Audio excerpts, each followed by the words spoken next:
அவளே அந்த வீடியோனுடைய அடுத்த துவக்கத்துக்கு வரேன். இப்போ வந்து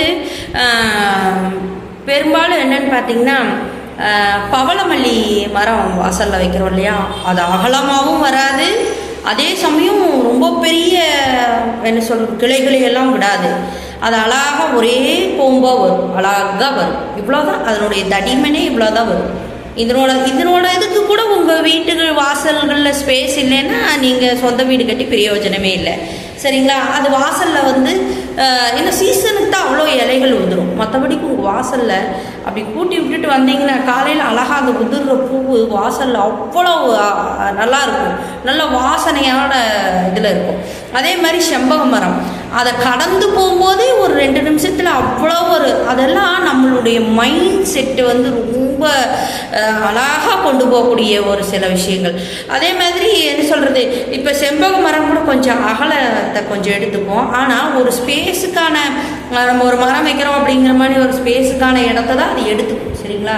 அப்போது இதை விட இன்னும் நீங்கள் அந்த நர்சரிகள் எல்லாம் போய் பார்த்தீங்கன்னா வாசலில் இந்த மாதிரி பூவைங்க அந்த மாதிரி பூவைங்கன்னு விதவிதமான பூக்கள், நல்லா நறுமணம் நிறைந்த பூக்கள் எல்லாமே ஒரு நல்ல கோம்பை மாதிரி நீளமாக இருக்கக்கூடியதெல்லாம் இருக்கும். அப்புறம் மறுபடியும் சின்ன சின்னதாக இந்த ஒரு வகையில் சொல்லப்போனால் எத்தனையோ நல்ல மனம் நிறைஞ்சது, நோய் தீர்க்கக்கூடியது. அப்புறம் தேன் கூட்டுப்பூ, சரிங்களா? குட்டி குட்டி பூவாக இருக்கும். அதில் என்ன சொல்கிறோம், அழகழகாக சின்ன சின்ன வண்டுகளாக வந்துட்டு போகும். அப்போது உங்கள் வாசலில் இருக்கக்கூடியது செண்டு செண்டாக பூத்து நிற்கும். அப்போ அதெல்லாம் தான் நீங்கள் நல்லா யோசனை பண்ணி பாருங்கள்.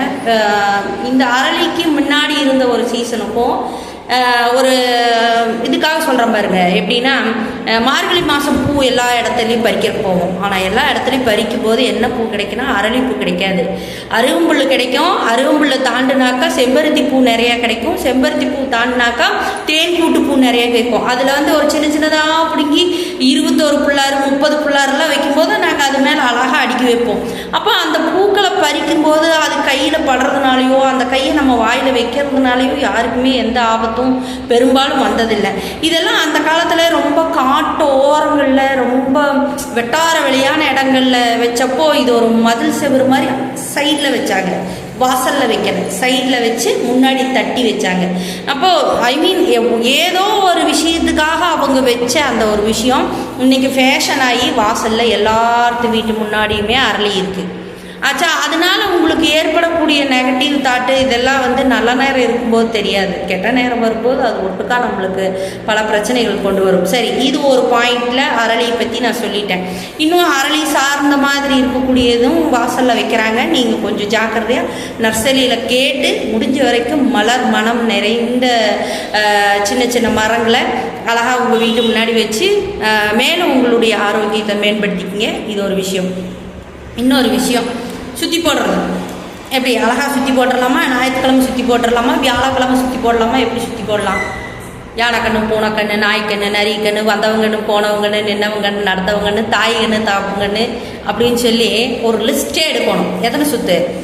ஒரு அம்மா பதிவில் போடுறாங்க, இந்த பக்கம் 3 சுற்று, இந்த பக்கம் 3 சுற்று அப்படின்னு சொல்லி போட்டிருந்தாங்க.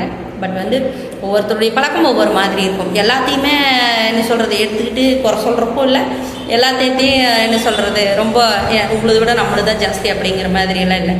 அப்போ அந்த மாதிரி அந்த சுற்றி போடுறதுக்கு 11 சுற்று, சரிங்களா? 3 சுற்று சுற்றுறவங்களுடைய கணக்கு என்னன்னு நம்மளுக்கு தெரியாது. ஆனால் 11 சுற்று ஒரு கணக்கு. இது வந்து கிராமப்புறங்களில் ரொம்ப இதாக பண்ணிட்டு வருவாங்க.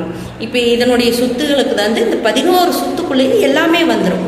அடுத்து ரிவர்ஸ் 3 சுற்று சுற்றுவாங்க. ரிவர்ஸ் 3 சுற்று சுற்றும் போது ஈஸ்வரா பரமேஸ்வரான்னு சொல்லி, அதாவது ஈஸ்வரா பரமேஸ்வரா எந்த குறையும் இல்லாமல் எல்லா வகையிலையும் நன்னடத்தைகளோடு இருந்து பக்கபலமாக நீ துணையாக இருந்து என் பிள்ளைகளை காப்பாற்று, என் பிள்ளைகளை காப்பாற்று, என் பிள்ளைகளை காப்பாற்று அப்படின்னு சொல்லி நம்ம அதை கொண்டு அடுப்பில் தான் போடுறோம். நல்லா கேட்டுக்குங்க.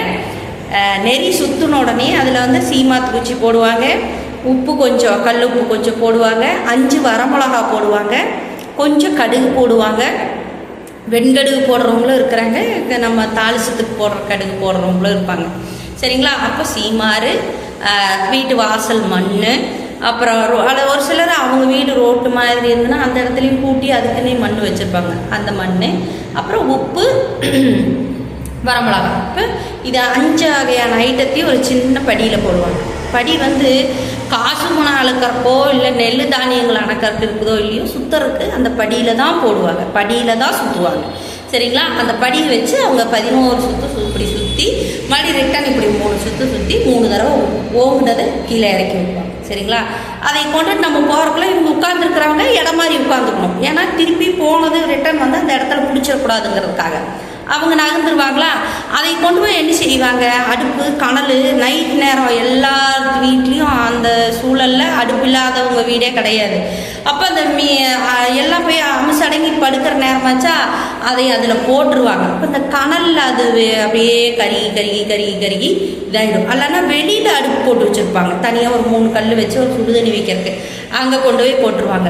இது மனுஷனுக்கு மட்டும் இல்லை, மாடுகளுக்கும் சேர்த்து சுற்றி போடுவாங்க. மாடுகளுக்கு இன்னும் கொஞ்சம் சேர்த்து சுற்றி போடுவாங்க. அந்த இடமெல்லாம் சுற்றி எல்லாம் கொண்டு வந்து ஒட்டுக்கா 10 வைக்கோலை போட்டு பற்ற வச்சிருவாங்க. இது நடக்கலேன்னால நீங்களாம் சொல்லவே முடியாது. அவ்வளோ வரமிளகா போகிறதே தெரியாது. ஆனால் அதுக்கு அத்தனை வரமிளகா போட்டிருப்பாங்க. சரிங்களா?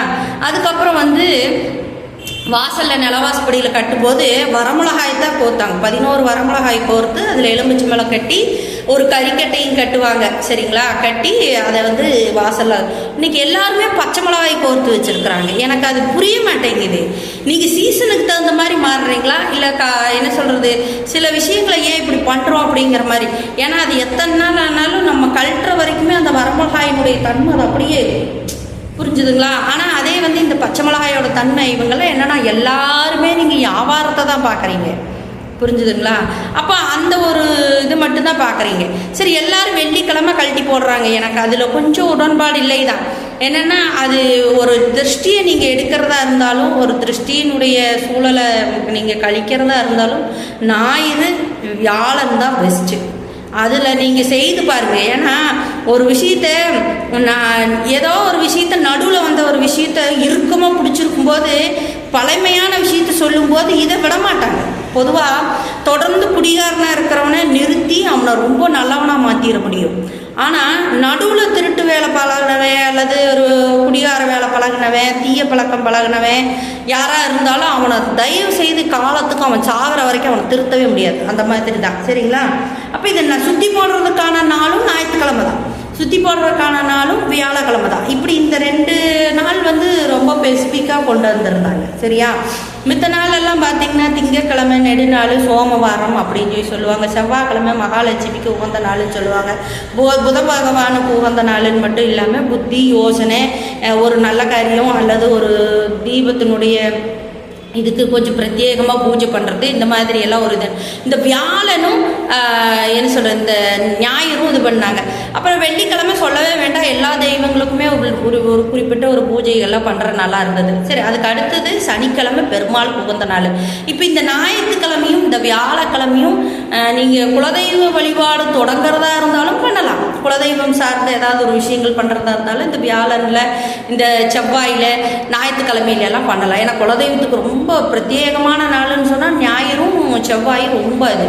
சரிங்களா? வியாழனை காட்டிலும் இந்த மாதிரி விஷயங்கள் ரொம்ப நல்லா இருக்குது. சரி, இப்போ நம்ம சொல்லிடலாம். அப்போ சுற்றி கொண்டு போய் என்ன பண்ணோம், நம்ம அடுப்பில் தான் போட்டோம். வேறு ஏதாவது எனக்கு தெரிஞ்சு அப்போ வந்து இப்படி பூசணிக்காய் வெட்டினவங்க யாருமே கிடையாது. இந்த மிஸ்டேக் வந்து என்ன சொல்கிறது, ஒரு கட்டத்தில் நானே செய்திருக்கிறேன். சரிங்களா?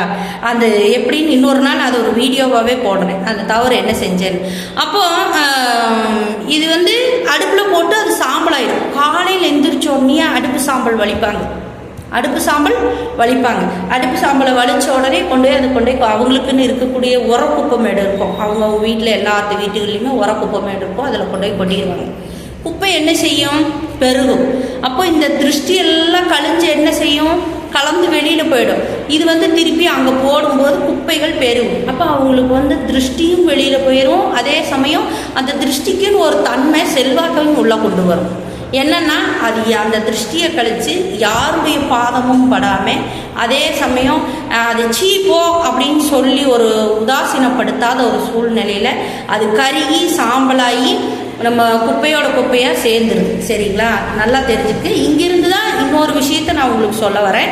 கண்டிப்பாக இதனுடைய, ஏன்னா வீடியோ லெவல் ரொம்ப பெருசாக இருந்தாட்டி எனக்கே கொஞ்சம் சங்கடமாகுது. சரிங்களா? இனி அடுத்ததில் சொல்கிறேன் அது என்ன ஏதுங்கிறது.